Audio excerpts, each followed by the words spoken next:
Hi, I'm Tom Ewing from Kantar Operations, and I'm here to talk about gaming, gamification, and its applications to research. I started to become interested in researching games a year or so ago when an idea popped into my head: surveys of video games. It made me smile, so I started looking for ways it might be true, then turned them into a short blog post. That got a few tweets, a couple of people mentioned it to me at conferences, but it didn't seem 100% germane to the actual work I was doing, which has mostly been thinking about social media and communities and how they can help research. But the idea wouldn't leave my head, and I kept seeing social and mobile media blogs and articles talking about gaming and game design and something called gamification, making services and activities more like games. This concept had buzz. The most well-known example of gamification was a social media site called Foursquare, where by checking in to certain locations, a user could unlock badges, achievements within the service, like a badge for checking in several different countries. The user who checked into a particular location most became the mayor of that place on Foursquare. Foursquare began life as a social site, but the gaming elements proved to be its killer app. It turned cities into game boards. The Foursquare concept has been much imitated. Site after site now offers badges and achievements to their users. As we'll see later, there's a backlash against this type of gamification, but still the buzz continues to build. One very enthusiastic blog post claimed that game will be to the 2010s what social was to the 2000s, an all-consuming buzzword, a kind of marketing holy grail. Of course, the danger of such buzzwords is that they become so ubiquitous as to be meaningless. The concept of gamification is that people can use game mechanics to change people's behavior. If you gamify something, goes the thinking, you raise the motivation to participate. But the flip side of that is that almost any marketing activity can end up being interpreted as a game mechanic, from loyalty cards to crowdsourcing. This presentation will look at game mechanics in a research context, and the first point I want to make is that in many ways we're already experts. Our industry's accumulated wisdom on incentivization and survey design gives us a head start on gamification, if indeed that's a path we want to go down. So we come back to that initial idea: surveys of video games. But how exactly? In my view, there are a bunch of things game designers do, which we researchers do too. Not always well, but we do them.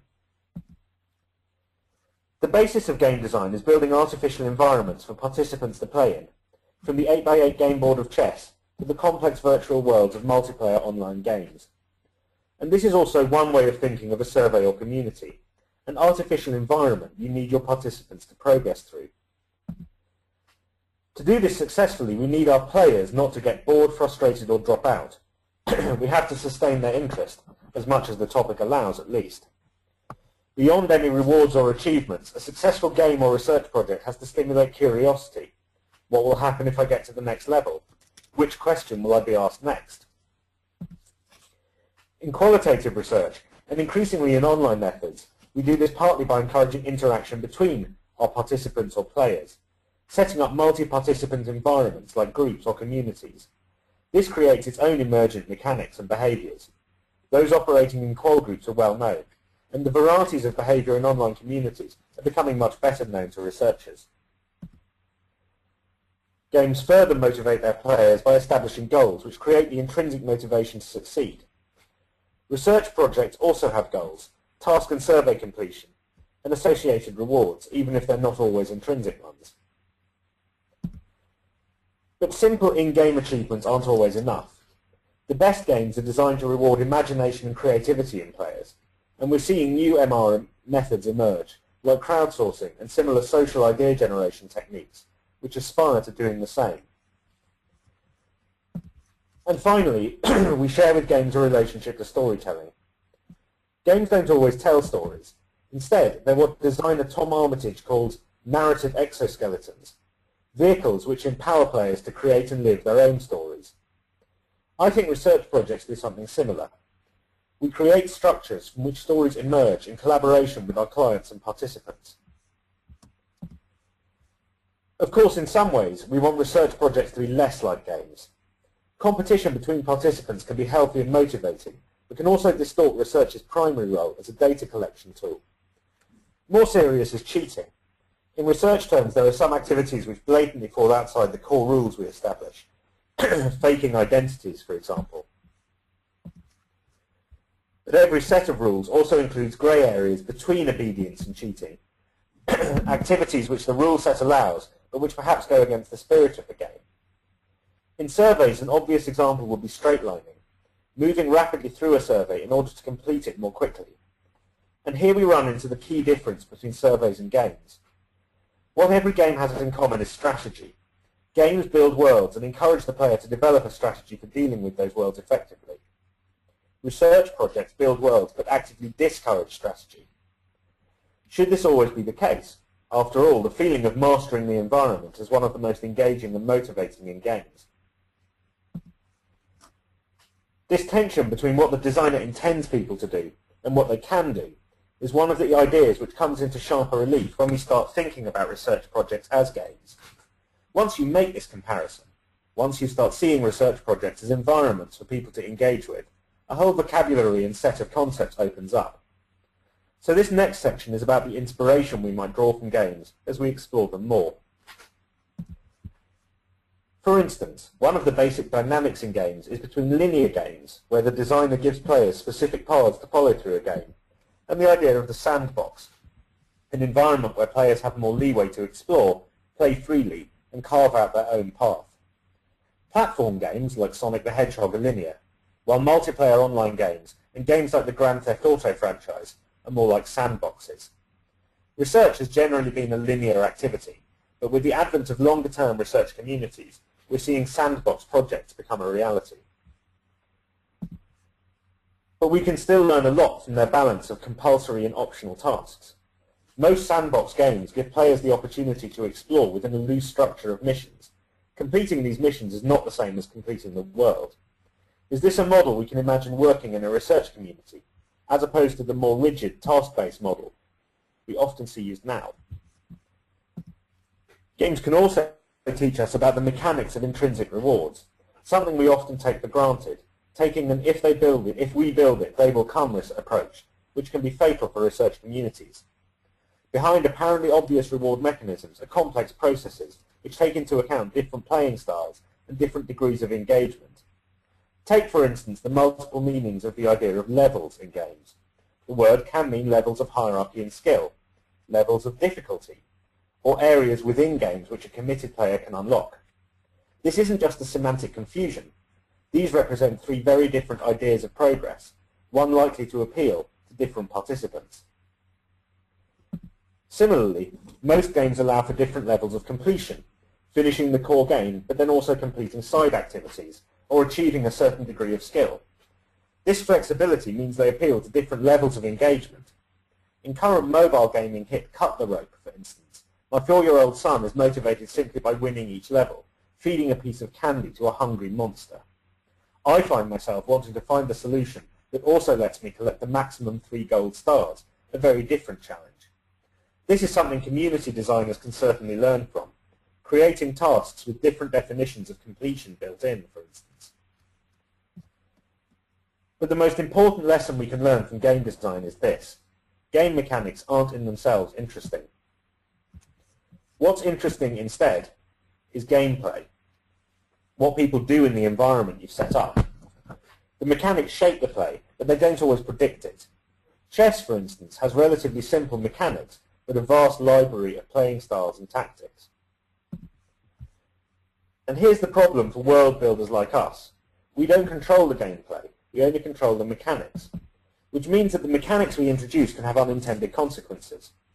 When social network Tumblr, for instance, introduced a mechanic for measuring its blogging participants' popularity, called Tumblarity, it seemed like a classic application of game mechanics to community building. But it was hugely unpopular. It rewarded the mechanical posting of junk content rather than the genuine spreading of interesting material. The mechanic was quietly scrapped. From our own research within Kantar, there's a small example of this kind of unintended consequence. The humble progress bar has become a fixture of online surveys. From a respondent satisfaction perspective, it seems a no-brainer. Let people know how far they've got, and they'll be more likely to finish. But look at it from a gaming perspective, and the continuous presence of the progress bar is a turn-off. players tune it out, and it doesn't seem to represent any meaningful achievement. So we're looking at progress bars which will appear occasionally, giving a respondent a minor sense of achievement at key stages in the task, rather than continuous but somewhat empty reassurance. So it's ever more important to keep our focus on the users and respond to their real behaviour. And this goes for research respondents as much as game players. We need to love the player, not the game. This is where the hype around gamification and the more sober business of research may find themselves at cross purposes. The point of gamification, after all, is to influence behaviour. In many ways, it's a subsection of behavioural economics. As I've tried to demonstrate, it's a powerful way of thinking about research. But influencing respondent behaviour has obvious implications for the data we collect, and we're still in the infancy of understanding these fields. For example, it's pretty obvious that people in different life stages will respond to game mechanics in different ways. Take Foursquare, for instance, the most popular example of gamification, with its systems of badges and mayorships to reward check-ins. It's a service built by and for the young. Once you have kids, your movements become more circumscribed. Who really wants to be the mayor of their child's nursery? And even beyond this, different players have different styles.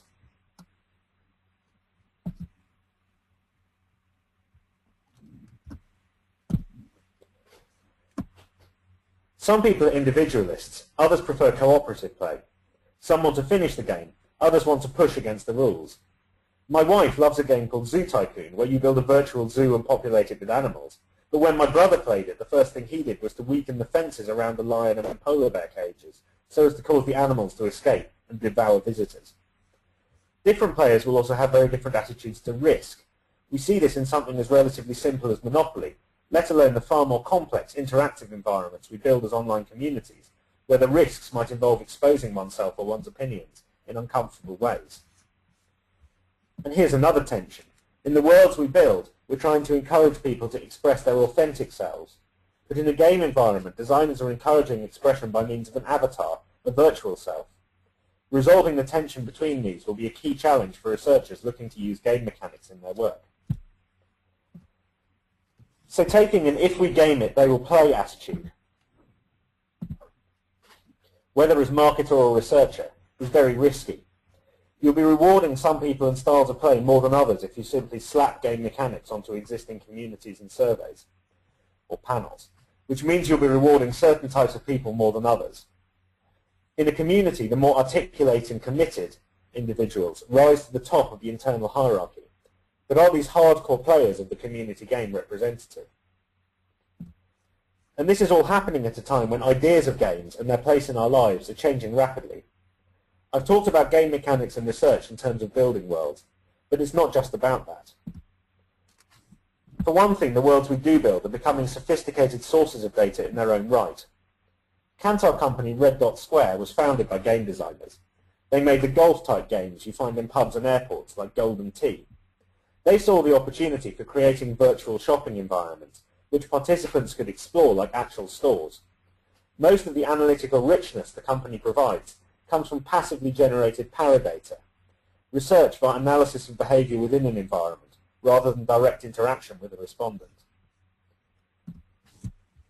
Games now are also about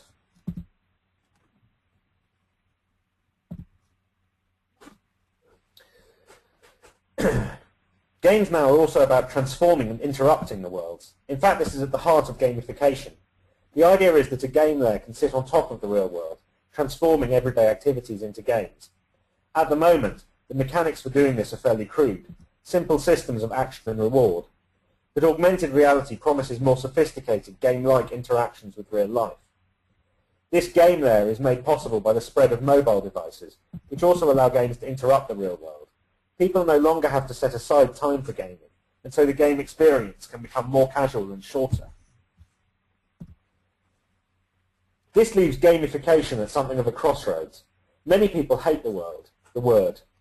They feel the current focus on badge and achievement-based game mechanics, a la Foursquare and its many imitators, should simply be called pointsification, a virtual equivalent of the age-old reward card system, which owes little to the rich and addictive experiences of real games. Others see these admittedly crude systems as the tip of an iceberg of behavioral change.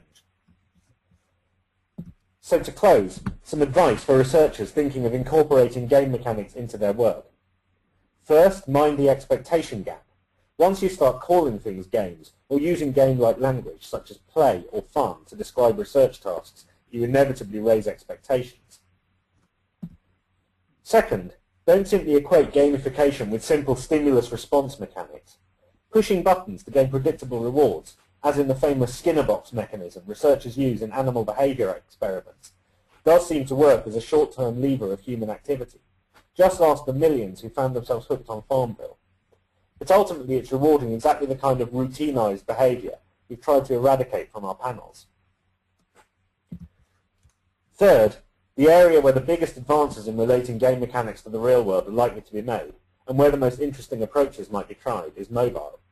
After all, we know a great deal about building environments, but a lot less about transforming them or interrupting them, the areas where mobile gaming is beginning to excel.